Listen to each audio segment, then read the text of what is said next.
What's up, guys? It's Mrs. Beans here. Today we're going to talk about an author named Sherman Alexie. Now we're going to read in our guidebooks a very short essay that he wrote, but before we do, a little bit about this man. He was born in Spokane, Washington, which is an area that's heavily populated by reservations. He was born on an Indian reservation, and if you don't know anything about Indian culture or reservation life, he is going to tell us about that in the story. But needless to say, he grew up extremely underprivileged. Reservation life is not a place where children expect to grow up and become a prolific author like this man has. He's written novels like The Indian Killer and Reservation Blues. He's written books of poetry. He's actually dabbled in film writing, which is so cool, especially considering where he started. So let's go ahead and see what he has to say about why was reading so important in his life. This is called The Joy of Reading and Writing, Superman and Me, written by Sherman Alexie, and this was published in the Los Angeles Times in 1998. I learned to read with a Superman comic book. Simple enough, I suppose. I cannot recall which particular Superman comic book I read, nor can I remember which villain he fought in that issue. I cannot remember the plot, nor the means by which I obtained the comic book. What I can remember is this. I was 3 years old, a Spokane Indian boy living with his family on the Spokane Indian Reservation in eastern Washington state. We were poor by most standards, but one of my parents usually managed to find some minimum wage job or another, which made us middle class by reservation standards. I had a brother and 3 sisters. We lived on a combination of irregular paychecks, hope, fear, and government surplus food. My father, who was one of the few Indians who went to Catholic school on purpose, was an avid reader of westerns, spy thrillers, murder mysteries, gangster epics, basketball player biographies, and anything else he could find. He bought his books by the pound at Dutch's Pawn Shop, Goodwill, Salvation Army, and Value Village. When he had extra money, he bought new novels at supermarkets, convenience stores, and hospital gift shops. Our house was filled with books. They were stacked in crazy piles in the bathroom, bedrooms, and living room. In a fit of unemployment-inspired creative energy, my father built a set of bookshelves and soon filled them with random assortment of books about the Kennedy assassination, Watergate, the Vietnam War, and the entire 23-book series of the Apache Westerns.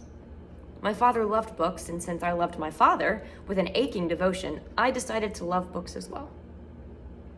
I can remember picking up my father's books before I could read.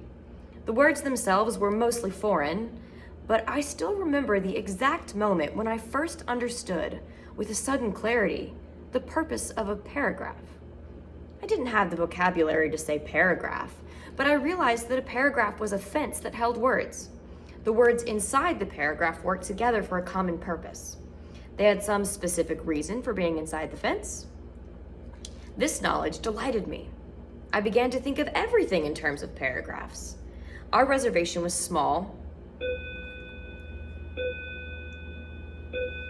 was a small paragraph within the United States. My family's house was a paragraph, distinct from the other paragraphs of the Librettes to the north, the Fords to our south, and the tribal school to the west.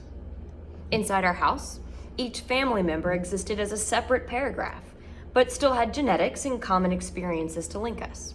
Now, using this logic, I could see my changed family as an essay of 7 paragraphs.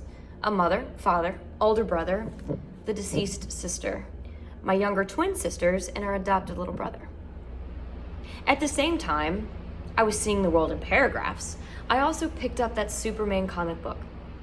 Each panel, complete with picture, dialogue, and narrative, was a 3-dimensional paragraph. In one panel, Superman breaks through a door. His suit is red, blue, and yellow.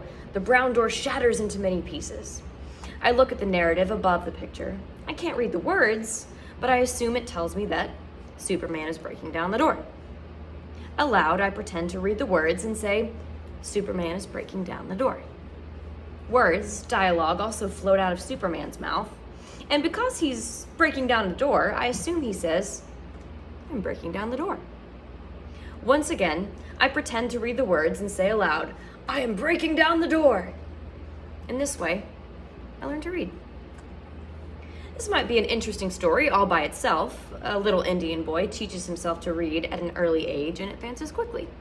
He reads Grapes of Wrath in kindergarten when other children are struggling through Dick and Jane. If he'd been anything but an Indian boy living on the reservation, he might have been called a prodigy. But he is an Indian boy living on the reservation and is simply an oddity. He grows into a man who often speaks of his childhood in the third person, as if it will somehow dull the pain and make him sound more modest about his talents. A smart Indian is a dangerous person, widely feared and ridiculed by Indians and non-Indians alike. I fought with my classmates on a daily basis. They wanted me to stay quiet when the non-Indian teacher asked for questions, for volunteers, and for help. We were Indian children who were expected to be stupid. Most lived up to those expectations inside the classroom, but subverted them on the outside. They struggled with basic reading in school, but could remember how to sing a few dozen powwow songs. They were monosyllabic in front of their non-Indian teachers, but could tell complicated stories and jokes at the dinner table. They submissively ducked their heads when confronted by a non-Indian adult, but would slug it out with the Indian bully who was 10 years older. As an Indian children, we were expected to fail in the non-Indian world. Those who failed were ceremonially accepted by other Indians and appropriately pitied by non-Indians. I refused to fail. I was smart. I was arrogant. I was lucky. I read books late into the night until I could barely keep my eyes open. I read books at recess, then during lunch, and in the few minutes left after I'd finished my classroom assignments. I read books in the car when my family traveled to powwows or basketball games. In shopping malls, I ran to the bookstores and read bits and pieces of as many books as I could. I read the books my father brought home from the pawn shops and secondhand. I read the books I borrowed from the library. I read the backs of cereal boxes. I read the newspaper. I read the bulletins posted on the wall of the school, the clinic, the tribal offices, the post office. I read junk mail. I read auto repair manuals. I read magazines. I read anything that had words and paragraphs. I read with equal parts joy and desperation. I loved those books, but I also knew that that love had only one purpose. I was trying to save my life. Despite all the books I read, I'm still surprised I became a writer. I was going to be a pediatrician. These days, I write novels, short stories, and poems. I visit schools and teach creative writing to Indian kids. In all my years in the reservation school system, I was never taught how to write poetry, short story, or novels. I was certainly never taught that Indians wrote poetry, short stories, and novels. Writing was something that was beyond Indians. I cannot recall a single time that a guest teacher visited the reservation. There must have been visiting teachers, and who were they? Where are they now? Do they exist? I visit the schools as often as possible. The Indian kids crowd into the classroom. Many are writing their own poems, short stories, and novels.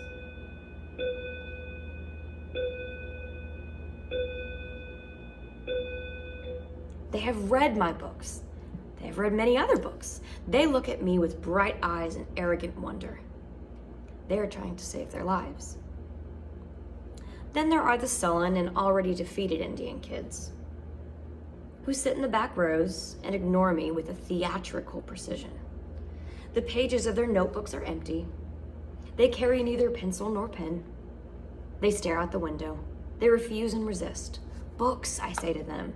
Books, I say. I throw my weight against their locked doors. The door holds. I am smart, I am arrogant, I am lucky. I am trying to save our lives.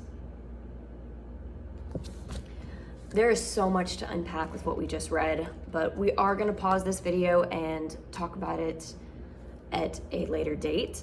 But what I want to leave you with is the thought that this man is trying to communicate to you that writing saved him from a future of nothing, which is what he expected to have, which is what he was expected to have, being where he came from reading and writing and learning how to communicate and learning how to fall in love with characters and write his own eventually, literally saved his future.